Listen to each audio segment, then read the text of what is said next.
ఎవరికి చెప్పొద్దు మొత్తంలో మీకు వచ్చిన బిగ్గెస్ట్ ప్రాబ్లం ఏంటి సార్?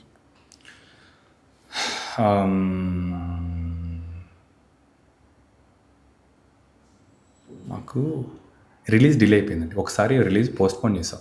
ఒకసారి డేట్ అనౌన్స్ చేసి మార్చ్ 23rd అనుకుంటా, 22nd అక్కడి నుంచి రిలీజ్ ఆల్మోస్ట్ అంతా డన్ అనుకున్న టైంలో అక్కడి నుంచి అంటే ప్రాబ్లం అని చెప్పాను కానీ సడన్గా అక్కడ ఏం చేయాలో అర్థం లేదు.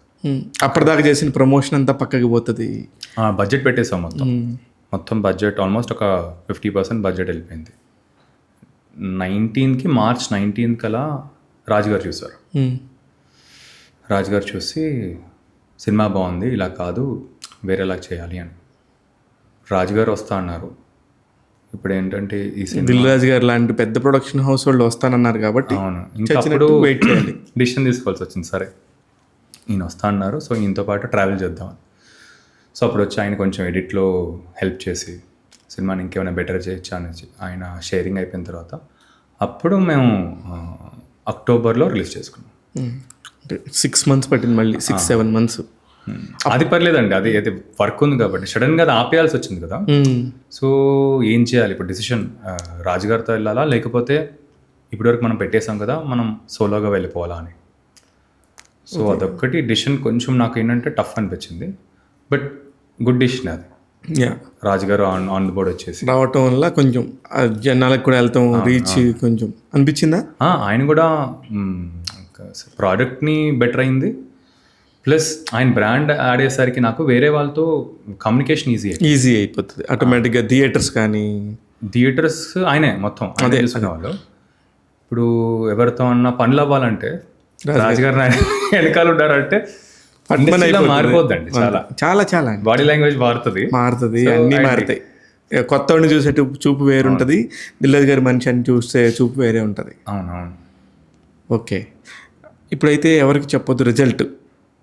రిజల్ట్ చూసినాక ఓకే మీరు కరెక్ట్గా చేశారని మీ point of view as a producer, crazy hands నుంచిగా వెళ్ళినాయా లేకపోతే ఏంటి, ఏం జరిగింది? ఎవరికి చెప్పద్దు సార్? సార్ ఎవరికి చెప్పొద్దు, మనకి ఒకటేమో రాజుగారు రావటం, అంటే అమేజింగ్ థింగ్స్ హ్యాపెన్. ఒకటేమో రాజుగారు రావటం, అప్పుడు ఏ ప్లాట్ఫామ్ మనకి ఏ సినిమాలు అప్పుడు నెట్ఫ్లిక్స్లో తీసుకోలేదు సార్. ఓకే, సో మనం ఏదో రకంగా కింద మీద పడి నెట్ఫ్లిక్స్కి చూపెట్టాం. సో నెట్ఫ్లిక్స్ మన సినిమా తీసుకోవటం రెండు తర్వాత మనకి మా టీవీతో డీల్, అది శాటిలైట్. సో 3 మనకి అయ్యేసరికి ఫస్ట్ సేఫ్ అయిపోయింది ప్రాజెక్ట్. సూపర్. సేఫ్ అయిపోయిన తర్వాత మనకి ఏదైతే మనం ఆడిందో దాంతోపాటు ఏంటంటే మనకి పెట్టింది అది క్లియర్ అయిపోయింది అనమాట. ఫస్ట్ ఇక్కడ ఇండస్ట్రీలో లాభం అంటే ముందు మనకి రావటమే. అవును, ఆ పాయింట్ అది అయిపోయింది. అండ్ నాకేంటంటే ఫస్ట్ ఆ సినిమాతో మనీ కన్నా ఎక్కువ ఫస్ట్ రెస్పెక్ట్ వచ్చింది. ఓకే మంచి సినిమా తీసాడు తిని దగ్గర నుంచి ఎక్స్పెక్ట్ చేయొచ్చు, మనం టీం అవ్వచ్చు అని.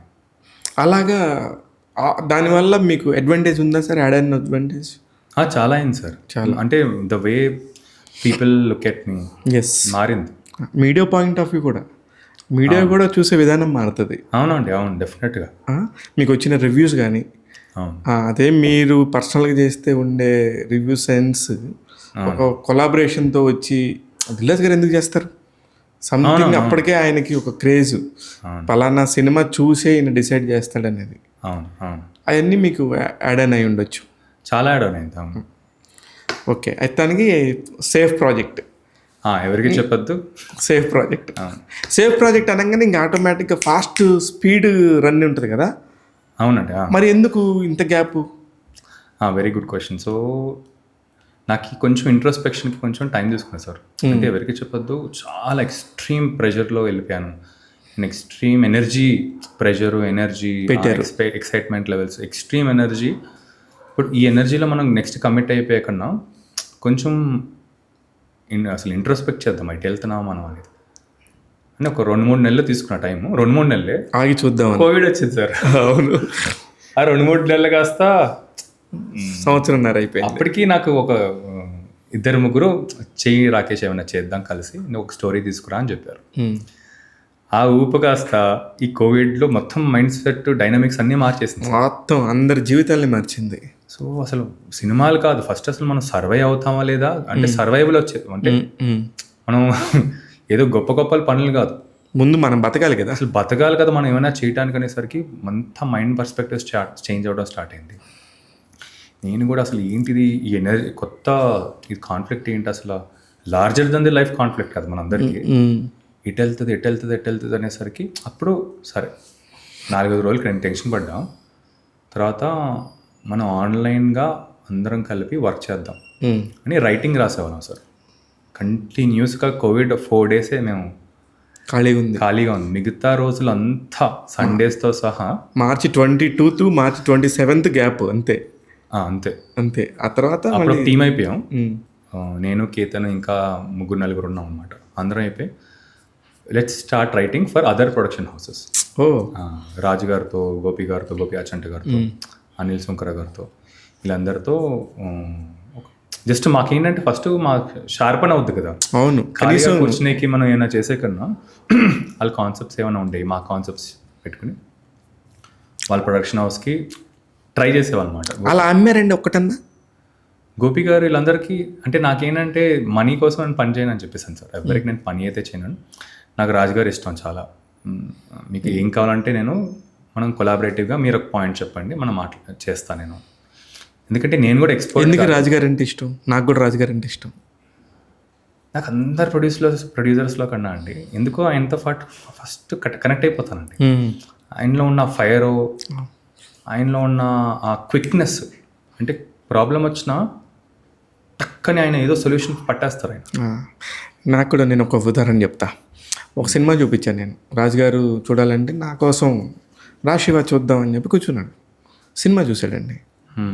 చూసి సార్ ఎలా ఉందన్న, బాగుంది అన్నాడు. సార్ మరి బాగుంది కదా, మీరు ఎందుకు చేయరని అడిగా. బాగుంది, నేను సినిమా మీరేం అడిగారు, సినిమా చూడమన్నారు, నీకోసం నేను సినిమా చూసా. సినిమా ఎలా ఉందని అడిగావు, బాగుందని చెప్పా. దీన్ని ఇప్పుడు ఏం చేయాలంటే నాకేం సంబంధం అన్నాడు. అదేంటి సార్ కొంచెం ఏదైనా చేయండి అంటే, దీన్ని ఎవరు చూడాలని అడిగాడు. దీన్ని ఎవరు చూడాలని అడిగాడు సార్. నౌ ఐ రియలైజ్ నిజంగా ఎవరు చూడాలి, ఎందుకు చూడాలి అని ఇంకప్పుడు నుంచి నేను ఆలోచించే విధానం మారింది.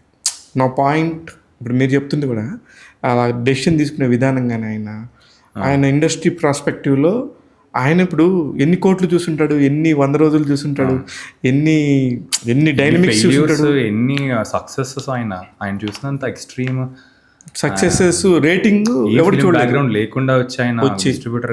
కరెక్ట్ ఆయనకు ఒక బుక్కే రాయొచ్చు. నిజంగా రాయొచ్చు. నిజంగా ఎవడైనా అనుకోని కానీ నాట్ ఏ జోక్ సార్. సికింద్రాబాద్లో ఒక ఆటోమొబైల్ షాప్లో, మెకానిక్ షాప్లో ఉండి పక్కన జరుగుతున్న సికింద్రాబాద్లో జరిగేది బిజినెస్, అంత సినిమా బిజినెస్. అక్కడ కూర్చొని అన్ని అబ్జర్వ్ చేస్తా, నమ్మో అమేజింగ్ స్టోరీ. ఒక మ్యాడ్నెస్ ఉంటుందండి. అంత మ్యాడ్నెస్ లేకపోతే ఆయన ఇలా తట్టుకోలేరు, ఇంత సక్సెస్ కూడా చూడలేరు. సో నాకు కూడా ఏంటంటే ఆ మ్యాడ్నెస్ అనేది బాగా కనెక్ట్ అయిపోయాను ఆయనకి. సో అలా ఇంకా ఆయనతో పాటు ఒక ట్రావెల్ ఉంటుంది అనమాట ఎప్పుడు. మీకు అంత స్పేస్ ఇచ్చారు ఆయన?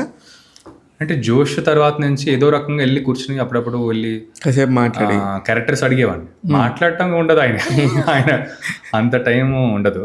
ఆయన రోల్స్ కోసం అడిగేవాడిని అనమాట అప్పుడప్పుడు. ఏమైనా ఇచ్చారా ఎప్పుడన్నా? అంటే రెఫర్ చేసేవాళ్ళు, డైరెక్టర్కి రెఫర్ చేసేవాళ్ళు, వెళ్ళి కలిసేవాడిని, చెప్పేవారు అనమాట. అప్పుడప్పుడు నేను కలిసినప్పుడల్లా వీళ్ళతో ట్రై చేయి, వాళ్ళతో ట్రై చేయి అని. అప్పుడు ఎప్పుడైతే ఇలా ఎవరికి చెప్పొద్దు తీసానంటే, ఏదైనా చేయి కానీ ప్రొడ్యూస్ మాత్రం చేయకుండా చేయొద్దని. అవును, నువ్వు అది మాత్రం పిచ్చి పనులు చేయకని. కానీ మరి మీరు వరుసగా తర్వాత తీసుకెళ్ళి కాపీ ఇచ్చారు ఆయనకి. నువ్వు కొంపతీసి నువ్వు చేసావు మాత్రం జబ్బాకని. నేనే చేశానండి, ఆప్షన్ లేదు అంటే ఇంకా సర్లే అని అలా ఇంకా యాడ్ అయ్యారు ఆయన. సూపర్.